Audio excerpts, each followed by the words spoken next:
Good evening, good evening, good evening. We have waited weeks for this conversation today, covering election 2020, the Journalist Toolkit.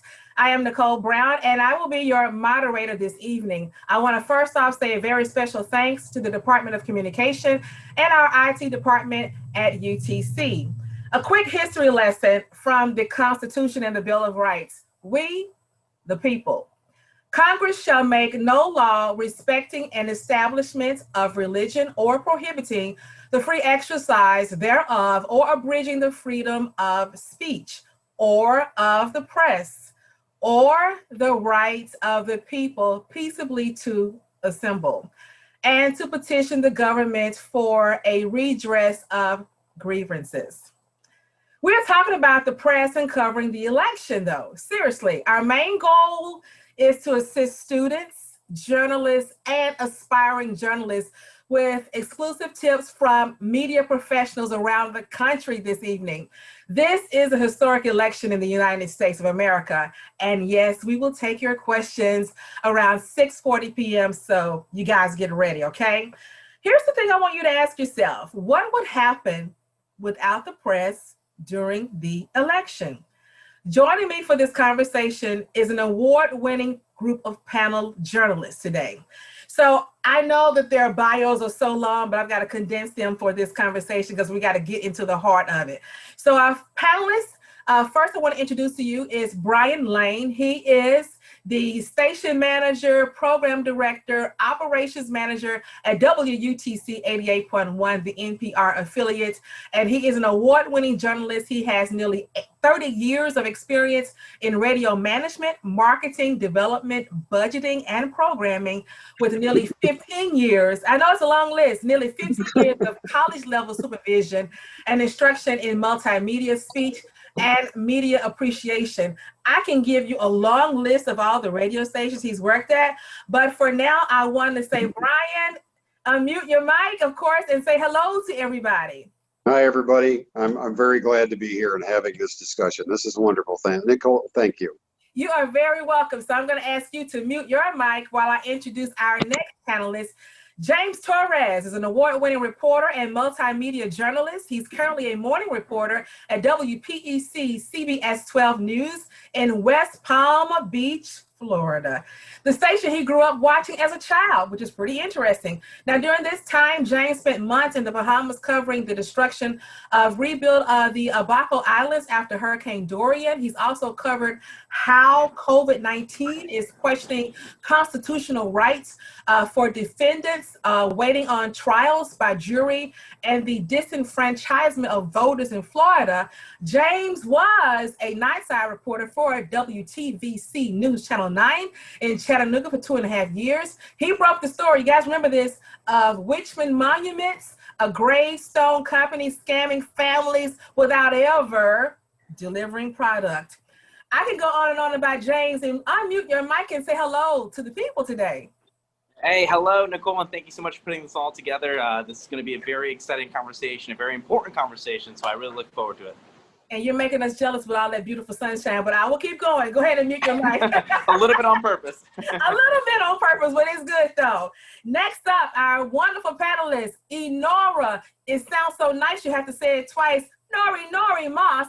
She has nearly 20 years of experience in television and radio broadcasting. Nori is a communications professional in Washington, D.C. She's currently working as a contractor with TB&A, serving as an administrative support specialist, digital talent, and producer for the District Department of Transportation and Prince George's counties.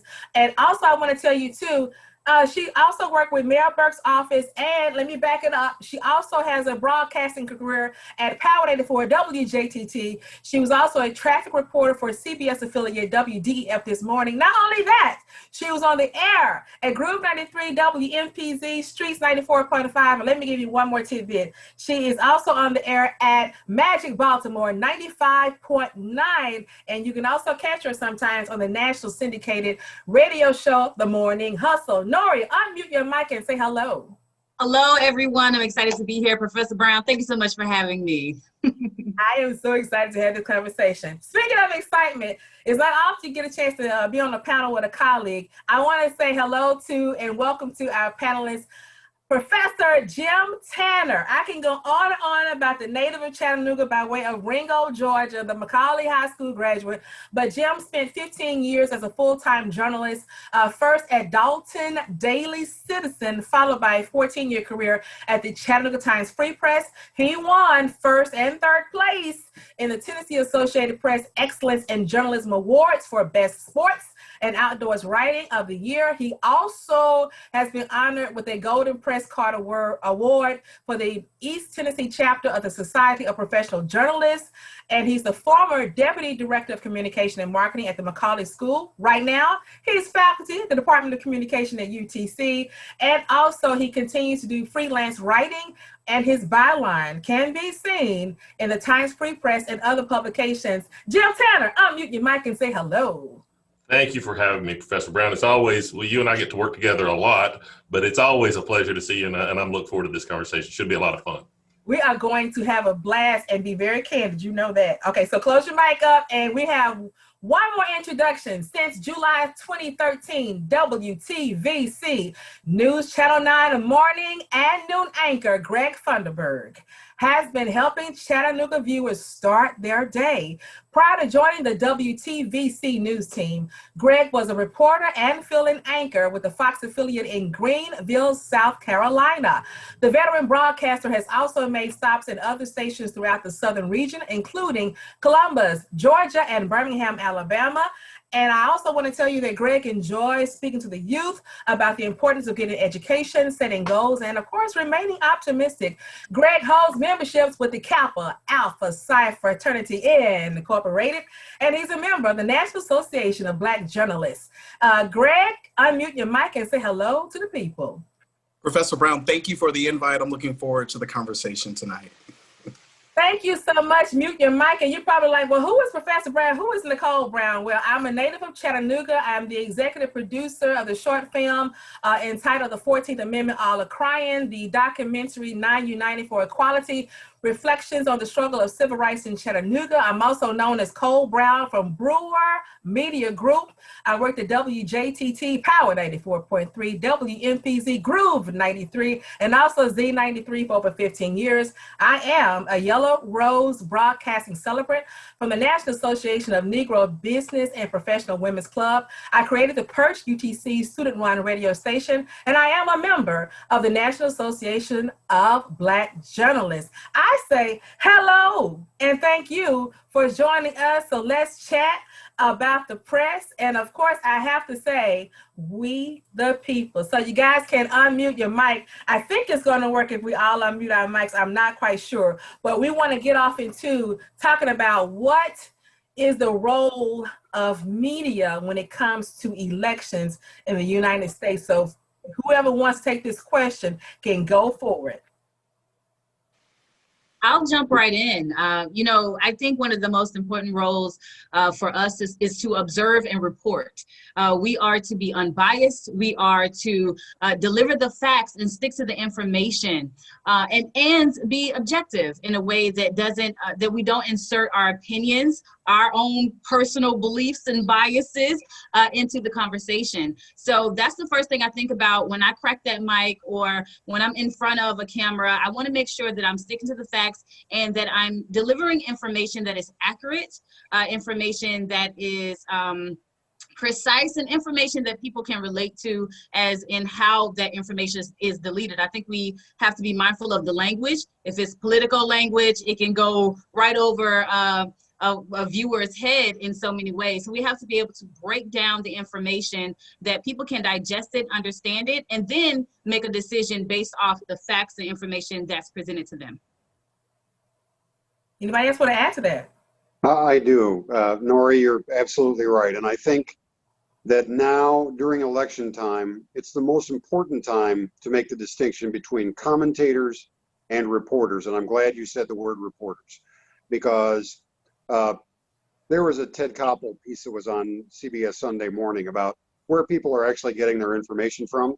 And This was just social media compared to the broadcast networks, which now social media, they get 10 times more information off of social media than they do the broadcast networks. So I've felt for years there's been a war on truth, on fact seeking, on reporting, and any reporter that has the stones to stick through this right now is an amazing person, because any one of them I've ever known is after the truth, not being a commentator. They are a representative of their people. They are reporting for the people. I'm going to chime in on this one. I think it's worth it to say that I think there are so many conversations and so many arguments where people wonder, you know, am I able to change your mind and your opinion about something? Am I able to talk to you about something that makes you agree with me? And I think at this stage where we are getting so close to the election, that should not be the topic of conversation anymore, especially when it comes to journalists. You know, we should be, of course, just like I mentioned earlier, it should be informative. It should be given the facts. And I think even like outside, independently from reporting and just conversation, it shouldn't be trying to convince anyone one way or another. I think it's more of just talking about where we are politically in this climate, talking about what we believe in, and informing others of what your belief is, different from, if it may be different from what they believe in. I think it's important to just put out there why you have a certain belief in something, why you think a certain way. I think at this point in the stage of the election, we're only less than a month away. It's a matter of saying, I think this way for this reason, rather than I think this way, think with me this way. So I express that not just in a journalistic way, but I think in just a casual conversation. Hopefully people are having casual political conversations. That's probably not reality. But you know, if that is going on, I think any conversation about politics right now should just be, this is why I feel this way. Tell me why you feel this way. Learn from one another. It should no longer be convincing me and you and whatnot. We have two more opinions to get to. You know, I'll chime in. You know, I think it's really important right now. There's so many things happening. There's so much going on. And there's so many different elections. I mean, everybody's focused on the presidential race, and rightly so, but most everyone here has spent most of their work in local journalism. And, you know, I tell students all the time, and people just out in the world, that the person who has the most control of your life is a school board member a lot of the times. And so you need to be paying attention to those elections that are happening down ballot. And that's where local news comes in, and that's where local journalists come in, because the CNN and the CBS Nightly News, they're not going to be telling you about that school board race or that city council race. So I think it's really important for especially local journalists like this panel, where this panel is represented, to be making sure that people are understanding what's going on up and down the ballot. Also, on top of talking about the election itself, I think it's so important that we focus on the deadlines to register to vote, where to register to vote, because every year I'm always shocked, and well, not really shocked, that, you know, so many people, they don't vote. And so many people, it's for some reason or another, they get energized to vote. So I think it's so important that we let them know the deadlines to vote, the deadline to get, you know, absentee ballots and get those mail-in ballots in, and explain it in a simple and concise way. So that's very important as well.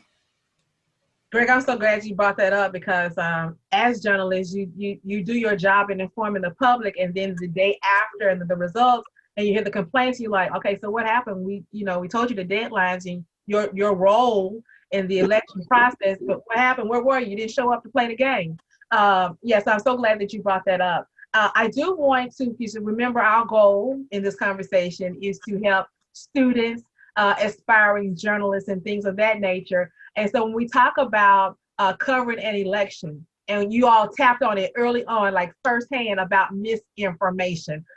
You know, people get their information from, let's go there, Facebook, Twitter, they do a Google search. And we know that those are not all credible sources.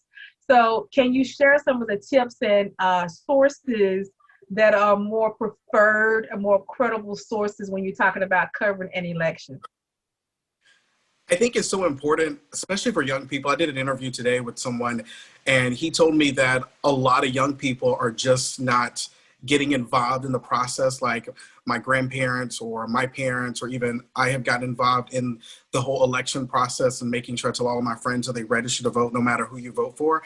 But for young people, especially if you're in college and you're a journalism student or a communication student, it's so imperative that, you know, if you have like a radio show on the Perch, or if you have something with Mox News, getting that information, calling like the election officials and talking to them, doing interviews. If it's going live on your social media page and you say, hey, I'm a member of such and such fraternity or sorority, this is what you need to know to register to vote. Or if you want to reach out to the candidates in some of those bigger races or smaller races and get them to come to your campus, you know, the most important thing is that young people are a big part of the election process. And so don't feel like just because, you know, you feel a lot of, as a college student, I always felt like, well, I'm too young to reach out to these people, but don't ever feel like you can't reach out to them, because your vote is so important as well. Absolutely. You know, when I think about like fact checking, one of the things that we do, and Professor Brown, you hit on this, is that we run the social media. Instagram is my news source and feed. Like if it's on Instagram, it must be true. And if TMZ reported it, it happened. And so unfortunately, those are not you know, sources that are just the end all be all. And so just to give you an idea of a couple of places that I go, factcheck.org, PolitiFact is a great source for double checking information, especially as it pertains to politics. And this is, you know, more on the national scale, but just to kind of put it into perspective, as far as like, if I'm like for real, like, okay, let me make sure this is right and accurate, and, you know, I'm not just reporting gossip or hearsay, things of that nature. AP Fact Check is a great place. Even Google Explorer, but the Toolkit aspects where you can fact check with Google's Toolkit. So those are a couple of, you know, websites that I would refer to students to check out. Back in the day, we actually had to actually look. It's crazy, like when you think about your age, like encyclopedias and and you know, a card catalog. We had to go to the library to fact check information, and you know, that's not the case. The library is your cell phone. And so, you know, when you think about, you know, how you want to, you know, disperse information, just make sure that it's accurate and that you're not, you know, in the rumor mill. Unfortunately, you know, in this political climate, it's a lot of rumors, it's a lot of personal opinions, and as you know, Mr. Lane said, it's a lot of commentary, and you have to be distinct when you're in what you're listening to. Are you listening to commentary? Are you listening to personal opinions? Like, what type of news sources are you going to for information? So you have to make sure that the source is a credible source, but also that the source is not just the entertainment political source as well. So You know, go ahead. I'm going to piggyback off I'm going to ask both James of a question those. about that, because James, you're in Florida. I was going to ask you next about all of that. Yeah, no, and I'm glad we're pivoting this way. Excuse me, we're starting to get like a hurricane here, like a little rainstorm here. So if I get a little louder, I apologize. But I want to piggyback off because both of you made some fantastic points. You know, you as a journalist, and it's sometimes you seem so small, especially when you're just starting out. You do worry about, like, can I reach out to, you know, there's nothing stopping you from doing that. If there was something that you were hearing about that campaign or that party, confirm it with them. Sure, there are these independent sources where you can fact check and find out things in these websites that you can go out and report about. But the best way to honestly and transparently like do solid reporting is just finding it out for yourself. You can be in the smallest market in the world. You can be the smallest newspaper reporter in the world. There is nothing stopping you from sending an email to Joe Biden's campaign, to Donald Trump's campaign. You are just as much as a journalist to them as ABC, NBC, CBS. Your email weighs as much to them, you know, as any other journalist. So you can easily confirm whatever little bit of information that you need to confirm is, and you know, and obviously like the topic here is the election and you know, moving forward, but that's true for any story you're covering. So whatever statement you need, whatever piece of information you need confirmed, or just any form of information, there was nothing stopping you as a journalist to reaching out to your local commissioner, your local mayor, but also your president, your governor, your senators. You know, it doesn't matter how small of a reporter you are. You know, a small reporter doesn't exist, I think is what I'm trying to get at. You know, you can reach out to these major campaigns, these major corporations, these major people.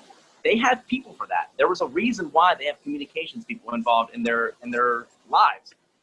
You can reach out to them. You can find out those answers. You don't have to wait for CNN, NBC, CBS to do that for you. You as a journalist, that is kind of your job. You can do that yourself. So speaking of journalists, and I didn't know you were in the hurricane zone. I'm so sorry, James, but we hope you can stay with us. And if not, click back in and click back in. You have. There's no actual hurricane. That was totally a joke. Okay. It's just a rainstorm. It's just a rainstorm. You had me nervous. I'm like, oh, are we going to be held liable? I do want to pose the next question to Brian Lane and also Jim Tanner. And that is because you two are working with students and non-biased journalism, because, you know, students come in from a space of they're coming from their homes and what they have been taught from their own cultures. And now you all are training them on, oh, no, you can't do that. It's non-biased journalism. So what's your approach on that, particularly when we're talking about covering the election? You know, the one thing that I tell students all the time is it's okay to have an opinion. Everybody's got opinions. We all have opinions.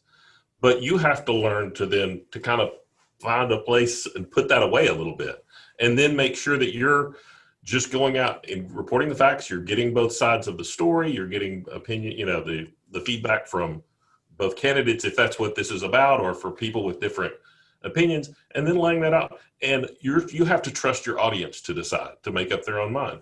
And in most cases, you know, if you've done a good job, the opinion that you've come to probably is what your audience is going to come to, or they're going to make the right decision the vast majority of the time. But what you really have to do is trust your audience, and trust your audience that you don't have to tell them how to think, that you just have to show them what the facts are. I concur with Jim on that one. One of the things, especially when I was co-teaching journalism classes, was everybody has bias. And you can use that as a tool to make your story better. If you already go into a story knowing that you have a preconceived notion, you can actually use that as a tool to be fair and balanced, which was one of the mantras of journalism, one of the mantras of National Public Radio, of which I'm a part. So, you know, the fair and balanced part is the important part. Make sure that you're covering all sides of the issue. Use the tools that you have. You are the person that you are. You grew up with the norms that you grew up with. But to be a good reporter, you know, use those tools and understand them.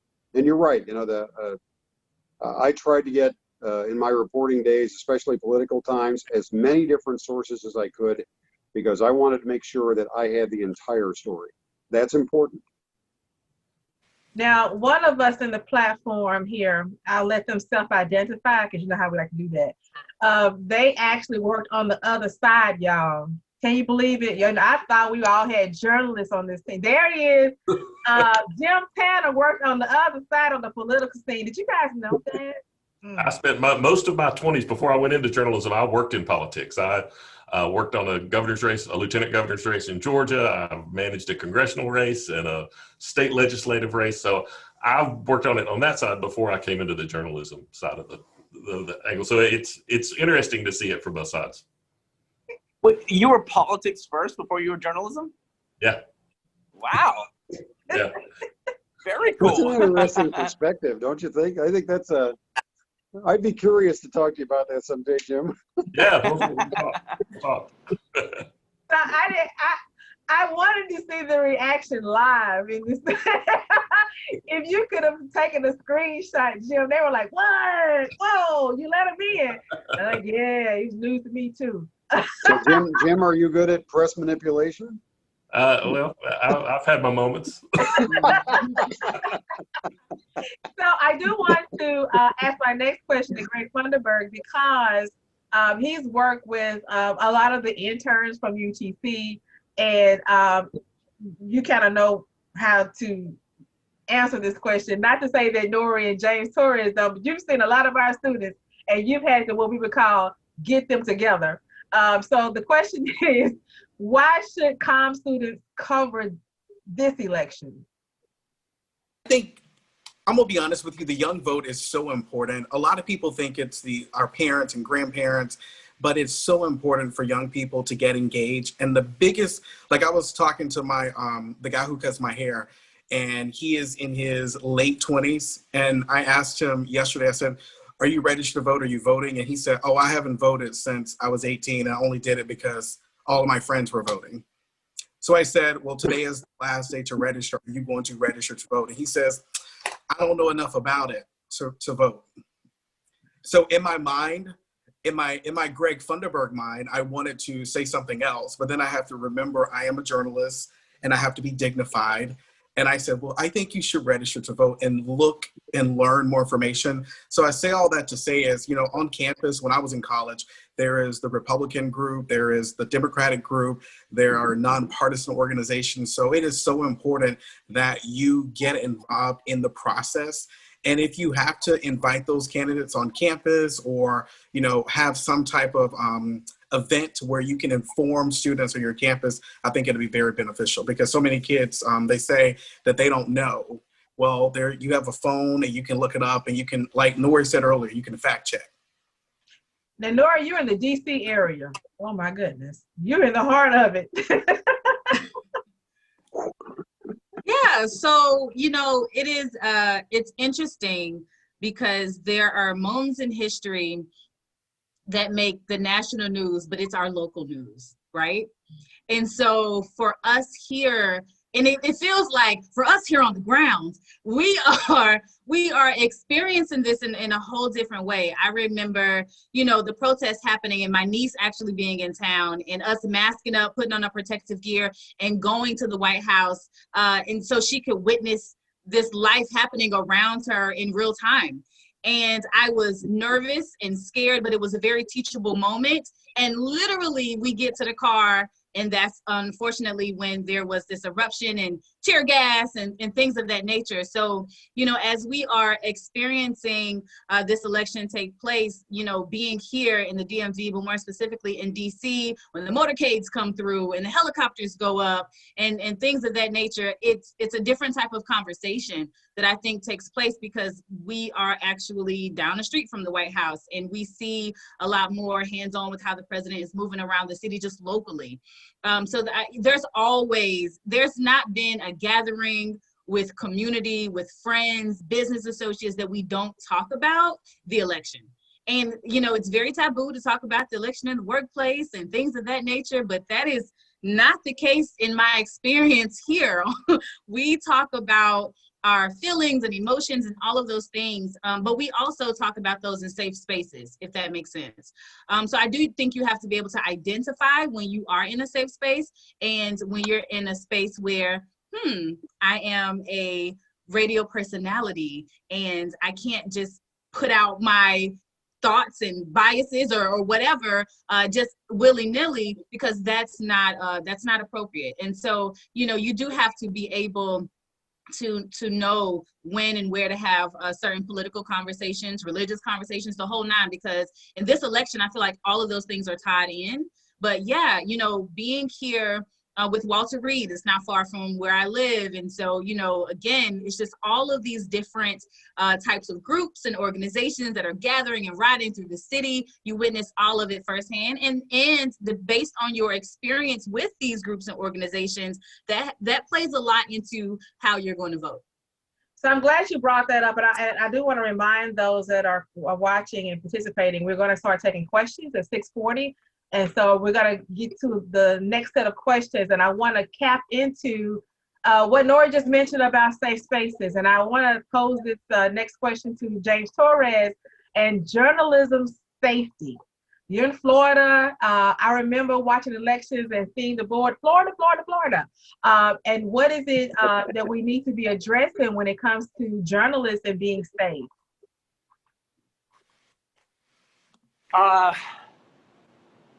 I'm not sure that's a Florida-specific question because there are so many stories that have happened nationally that, you know, I've seen so many journalists all over the country who have put themselves in positions that are just dangerous, just to be straightforward, dangerous. And not that they've put themselves there, I shouldn't say it that way, but they've been in positions where it just gets dangerous, whether it be a protest, you know, whether it be a storm or whatnot.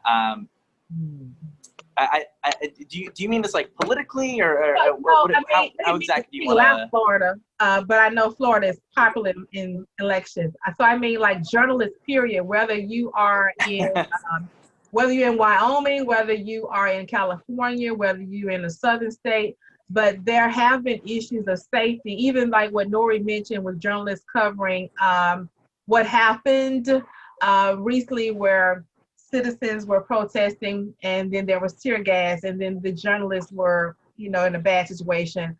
So even, you know, just when you are met with opposing supporters and they are confronted, the journalists are confronted in a negative way. So how do journalists kind of address safety in these capacities?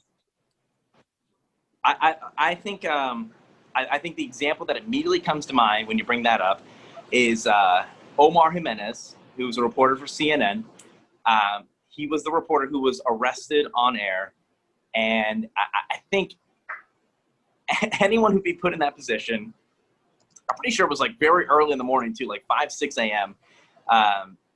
You know, you are probably tired, exhausted. Your tolerance for stuff is probably pretty low.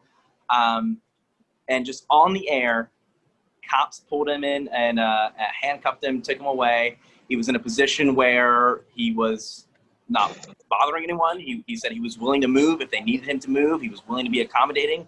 And even then, you know, it was a request for him to be arrested and moved away. And he handled that with a ridiculous amount of class. You know, no arguments. And some people can look at that piece of video and argue so much about it. But he just said, okay, if I would like to know why, but if this is what's happening, I'll walk away with you, then we'll do this. I think that is, you know, it's what we're supposed to do. Our job is to inform everyone what's going on, even in the, you know, most dangerous situations, even when protests are walking up and down. Thankfully, I can say down in West Palm Beach, we've had situations where tear gas has been thrown, where like large groups have gathered and walked up and down bridges and streets, but it's never been overly violent.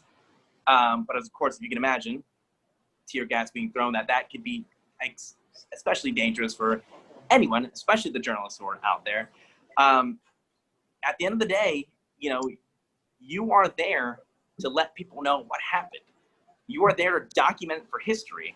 You are there to, you know, just say that this was an event in our neighborhood, in our community. I want you to know that this happened. So you are responsible for handling certain situations with class. At the same time, you are responsible for letting your stations, your supervisors know if you are put in a position where you don't feel okay reporting what you're reporting, or you don't feel okay being in the middle of something that looks like it might get intense, you have every right and every position to speak up for that. And no one will ever harm you or blame you for that. I think a lot of, and I absolutely struggled with that when I was younger, when I was first starting out. That is a very tough thing to say to your boss, like, hey, I'm not sure I feel safe doing this, because, you know, you want every opportunity. You want to do everything. You want to get that like great thing that looks good on camera, but also that informs people, that tells a story that is so important to the community and the world. But you certainly don't want to risk your health, your life, your safety. That is never worth it. And I want to repeat that. That is never worth it. You want to tell the best story, but in a way that you can tell the best story. You're not going to tell the best story if you're uncomfortable. You're not going to tell the best story if you're distracted. And that's so hard for I think that's so hard for young journalists to accept that, because you're just willing to do anything because that's what you're taught to do. You're taught to accept anything and take on any challenge. But you do have responsibility on yourself to be like, yeah, that might just be a little too far. That might not be something that I'm okay with. And that is okay. That is perfectly okay.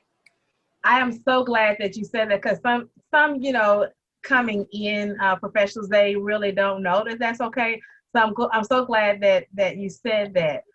We're coming up 5 minutes out from taking our Q&A from our participants. So I want to start getting into you guys chiming in on, we're going to start with your top 3 worst practices in journalism.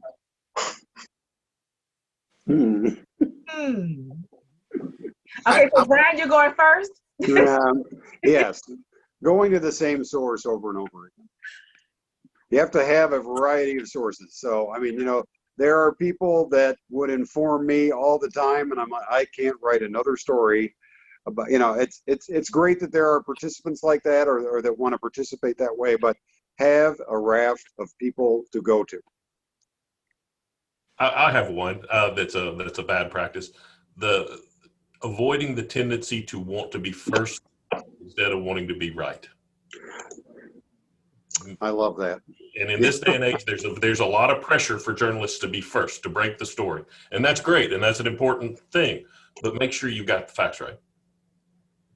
Also, one thing I learned when I was a reporter in South Carolina is to make sure that you have a diverse group of people when you get MOSs about elections. So you don't want to just talk to every Caucasian woman. You want to talk to a Caucasian woman or a Black man or a Latino. Just get different people's perspectives, because you want to make sure when you air the story that night or that whatever time it airs, that you show a variety of different people giving their opinion on the election, but also make sure your story is also balanced with comments from the Republican side, the Democratic side, or if there's an independent running as well. Absolutely. To chime in, I would say less is more. Sometimes, stick to the information that Sometimes, especially in radio journalism, there's this need to ramble, or to continue talking, or to fill spaces or gaps. And, I would say less is more. Stick to the information, get in, get out. And that way you also don't kind of run into just kind of rambling, and then your opinion slides in as well. So I think that's one of my things that I really think about in practice. I would say the second thing for me, as far as, I tend to crack jokes, and sometimes it's not appropriate to make this a laughable moment. I have a few stories I could get into where, somebody died and I was like, oh man, and next thing you know, I'm like, all right, Power 94, so you have to be mindful of like your own weird quirks and things that you do, like that don't spill into your broadcast. I think a quick thing I'll offer is, and it reiterates something I said earlier, it is totally okay to be bold. Take a chance. And I'll share one story that I think is something that resonated with me and that makes a lot of sense. There was a guy that was like 3 years older than me in college. He was like essentially like the golden boy of the college, the newsroom. And for this story, it's exactly why. There was like this goodbye salute for a bunch of Coast Guard men. That was, and I went to college at the University of Florida, which is in Gainesville, about an hour and a half away from St. Augustine. And there's a base in St. Augustine. And, they were doing a salute goodbye to a bunch of military men up in St. Augustine who were heading down to Cuba. And this guy, who was a college junior, sent in credentials to say, well, hey, like, let's go meet them in Cuba. Like, why not? Like, if they're going to be there for like some amount of time, why don't we just meet them there and see what their life is like? He just sent in credentials, and they could say no, and nothing would happen to his life. Whatever. But at least he sent it in and see what happens. Well, 6 or 7 months later, he gets a response back that his credentials are approved. And this guy, who is now a senior in college, goes down to Cuba, does this amazing story about these military folks who are, in Cuba doing, whatever it is they're doing down there. And to this day, he's still like the youngest dude to ever do a story down in Cuba, just because one day he was like, why not? So that story very much stuck to me to say, like, there's no problem, there's no issue, there's no risk sometimes of just being bold. Take a chance. And I think that goes back to, if you hear something about the Biden campaign or the Trump campaign, there was nothing stopping you from reaching out to those campaigns and those people to confirm the information yourself. And there's nothing wrong with jumping a leap if it means you're going to be a more transparent reporter and someone who provides the most firsthand information. And one other thing I want to say really quickly in the last 30 seconds, do not allow social media to get you fired on your day off. It is so imperative when you become a journalist and you're reporting the news. Like, I am a news anchor at a station in Chattanooga, and I go on my personal page and like something from Joe Biden or like something from President Trump or put something on my personal page, because what happens is somebody is going to see that I liked it or shared it and screenshot it and send it to the station and say, is this the way you want your main anchor on the morning show selecting or representing political candidates? So once you are established as a journalist in whatever entity, be careful about social media, because it's gotten a lot of people fired on their day off. I'm so glad you said that. And now we're going to take the questions. So if you have any questions, and for any of our panelists, they are here and will be very candid in their responses, as you can tell. So please send us your questions. We are eager to see what you have to say about covering election 2020. Keep in mind, the vice presidential debate is happening tomorrow at 9 p.m. Eastern. I'm looking forward to watching the debate with Senator Kamala Harris taking on Vice President Mike Pence. And so we're looking forward to those questions.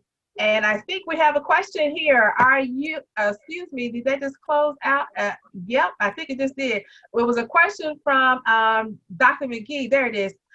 Here's another one. Nikki, how can journalists avoid making false equivalencies while still being balanced?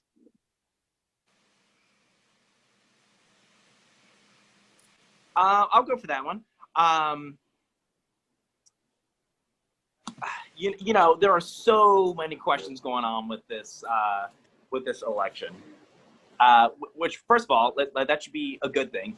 The fact that people are asking plenty of questions, that is a good thing. More questions, the better, because that means you have an opportunity to answer things. I think it goes back to what we've all said from the beginning of this. Have resources, trust those resources, and go back to the basics of independently confirming things. You're told a piece of information. A piece of information is brought to you. It is your job to vet that piece of information. Run it through a site, run it through your sources, run it through the horse's mouth even. There is a lot of information out there that people are very curious about, regardless if it's true. There's so many questions, again, which is a good thing. There is a way to find the answer to it. There's a correct way and a wrong way. And I've always been taught, I've always believed that the best way to answer a question is just to go to who can answer that question best. Getting to the source of it, from the horse's mouth. I know that sounds like so gossipy, but like that's exactly how it is, and honestly, a lot of politics is gossip, which is why like a lot of false information gets out there.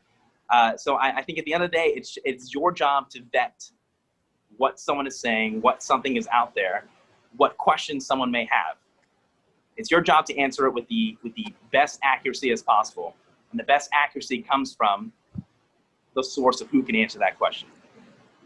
And sometimes it's also using your own observation. An example I always use, if candidate A tells you it's raining outside and candidate B tells you it's not, there's nothing stopping you from going and looking out the window and seeing if it's raining and reporting that. And that you can absolutely do that. And that's, you're still being balanced, and you're going to say that candidate A said one thing and candidate B said the other, but you're also going to say, I looked out the window and it was raining or it was not. Right. We got some more questions coming in, you guys, so let's get to them, okay? As you are preparing for the election, this is from Dr. McGee, what role does COVID play in your coverage? I think COVID is so ingrained in the story, especially with President Trump contracting COVID, and a lot of members of his team and administration contracting COVID.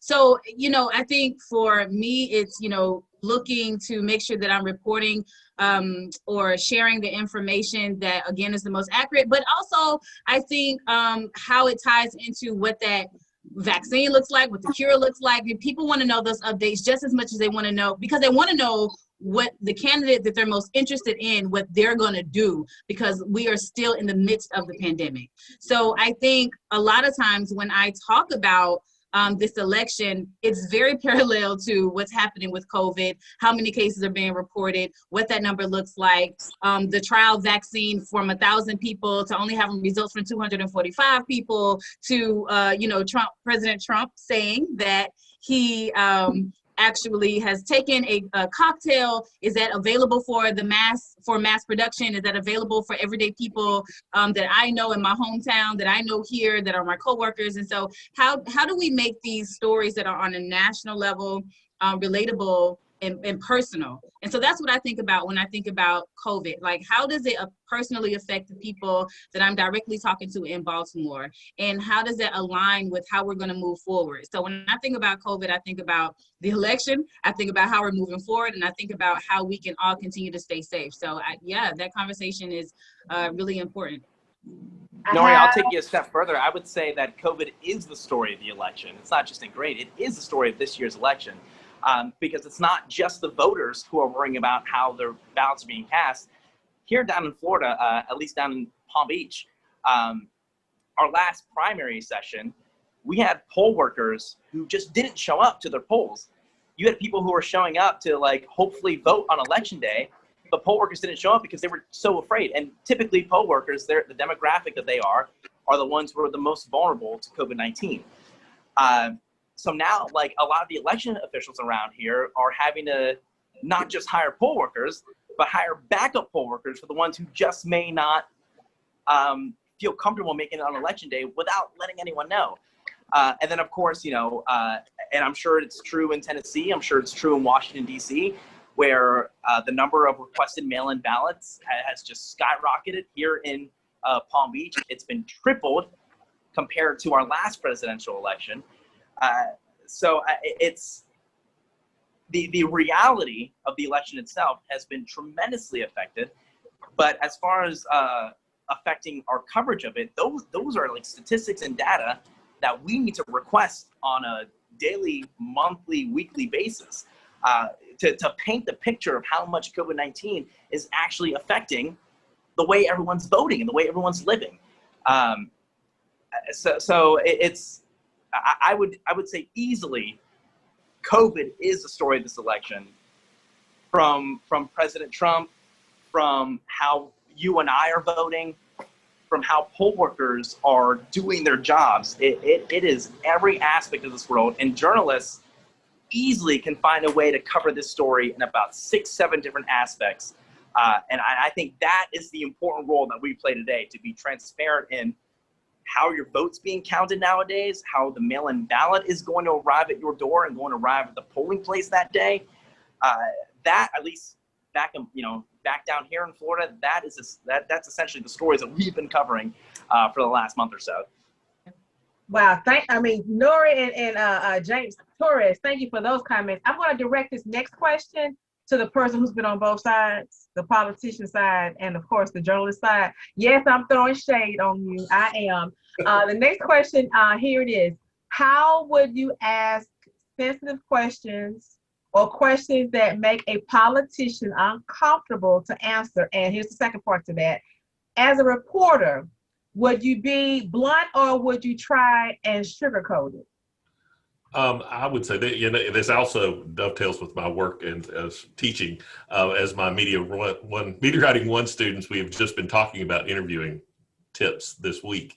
I think you don't need to sugarcoat it, but you don't need to be mean and aggressive. I think in general, you need to say, I have a question. I need to ask about this. In most cases, but particularly politicians, but I think most people, even if you're asking something they're uncomfortable, say, look, I just want your side of the story on this. You know, this is out there, so-and-so saying this, or the information I got says this, and I need your opinion, and I'm giving you a chance to respond. And most, you know, certainly there are going to be some times where folks won't handle it very well, but if you present it to them like, I'm giving you a chance to get your side of the story out on this, the story's going to run. So what do you say to X, Y, or Z, whatever it winds up being. But I think you need to, you know, establish some rapport early when you first say, hey, how are you doing? I have a question to ask you. You know, I understand that you can even say, I understand this might not be comfortable, but then ask your question and just say, I just, you know, want your opinion, and I'm going to give you a chance to let you put your side out there. Okay, so we are just a few minutes out before we have to wrap up a couple of things. And I want to ask Brian to address the last question that I see here in the chat. Are there any other tips for safety within journalism? And that comes from Caitlin. Well, you have to put yourself in the situation, and sometimes that isn't safe, but it doesn't mean you need to take unnecessary risks either. But I was, the story brought up earlier, I was really enamored of the way that the person in Minnesota handled being arrested by the police. Like, you know, you will have various organizations that will target you just because of who you are. You know, and certainly journalists, I hear a lot about it right now, about the, I got to tell you this story I had this weekend. I went out golfing this weekend, and the guy that was on the cart with me had opposing viewpoints to me on several things. But he said to me, tell me that you were never tempted to take a bribe when you were a journalist. And I said, that's interesting that you would ask that question, because that's not something I ever thought of. I thought, you know, I put myself in situations to get the story and get it correct because I felt a responsibility to my public. So I said, it's interesting to me that you have that perception that journalists can be bought, because in my journalistic career, I never encountered that. So it was illuminating, you know, that safety goes in so many ways, but I don't like to argue when I'm on the golf course, but that was an opportunity to conduct an argument. And I said, I'm sorry, sir, you're wrong. I've never met anybody that would have that lack of integrity trying to get at the heart of a story. Well, I appreciate you sharing that story. So you guys didn't know you were going to have a challenge before we close out. Well, I'm actually setting my stopwatch so that you can have a 60-second wrap up of covering election 2020 for the journalists. So show me who wants to go first, because I'll start my timer here on the phone by giving me a wave. Who wants to go first? The 60-second challenge wrap up for covering election 2020. Nori wants to go first. So I'll tell you when to start and go. 60 seconds, go. I would say this, it is very imperative that you vote yourself and that you also encourage your peers and those around you to vote. As a journalist covering the election, I would encourage you to make sure that you fact check, to make sure that you watch the debates. We have the vice presidential debate that's happening tomorrow. Make sure that you're in tune. Make sure that you know what the conversations are about. Make sure that you are participating in those conversations in a healthy way, because iron sharpens iron. The more you have the opportunity to interview people, to talk to people, to flex your journalistic skills, the better you're going to get. So I want you to be sharp and amazing at your craft. This is a beautiful profession.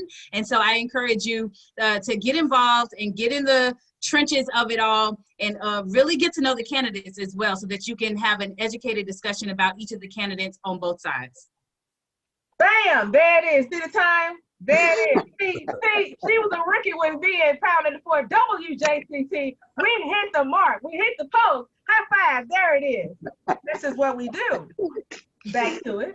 Who would like to go next? I'll go. All right, and time. Let's go. One thing that I would to all journalists, both student and otherwise other journalists, I think that as the more I read about this election, I think we're looking at an election, particularly at the presidential level, where we may not know the winner on election night with the increase in mail-in voting, and kind of goes back to my be right before you're being first. Journalists by nature want to provide answers to their audience, and we may not have answers on November 3rd. And so making sure that we can, if you're a student journalist or a professional journalist, making sure that you can explain what's happening, explain where we are on November 3rd, November 4th, November 5th, in a way that people can understand, because it's going to be confusing, it's going to be upsetting to some people. And it goes against our nature as journalists to want to provide answers and want to help our audiences. And so make sure that we can do that. How did I do? I helped you out. There it is. All right. All right, good job. Who wants to go next? Who wants to go next? I can go ahead. All right. Wait a minute. Which one, Brian? Brian, you have it. Brian, that's all you. Brian? All right. All right. Brian, let's go. 60 seconds. Go. Okay, I don't ask a 15-year-old with no experience to build a cabinet. I ask a 60-year-old that's built hundreds of cabinets, because that's how you build a cabinet. Only an expert can deal with the problem. Laurie Anderson, one of my favorite performers, wrote a song. Check it out on YouTube. It's great, because only an expert can deal with the problem. So if you're looking for fair and balanced reporting, make sure that when you get all sides of the story, that you are talking to actual experts and not self-proclaimed ones. Only an expert can deal with a problem. Journalists are scientists in their own way. See, radio background, there it is. See, it's a radio thing, Nori.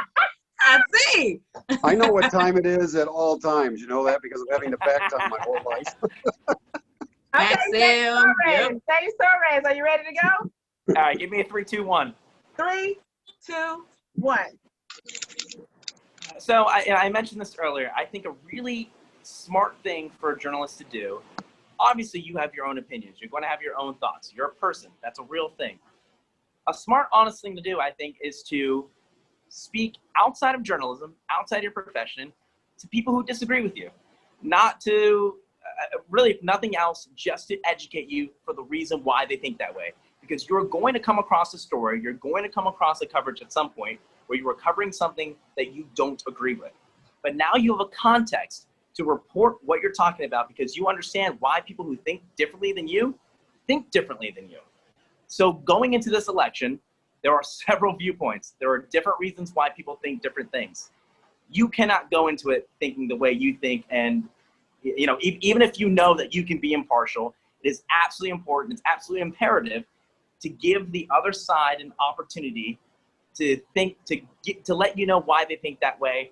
It'll give you a better understanding of how to report it correctly. There it is. Wait a minute. There it is.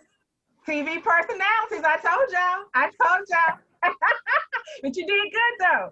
Greg, you know you're last. Do you need a 3, 2, 1 countdown? Unmute your mic, sir. Unmute your mic, sir.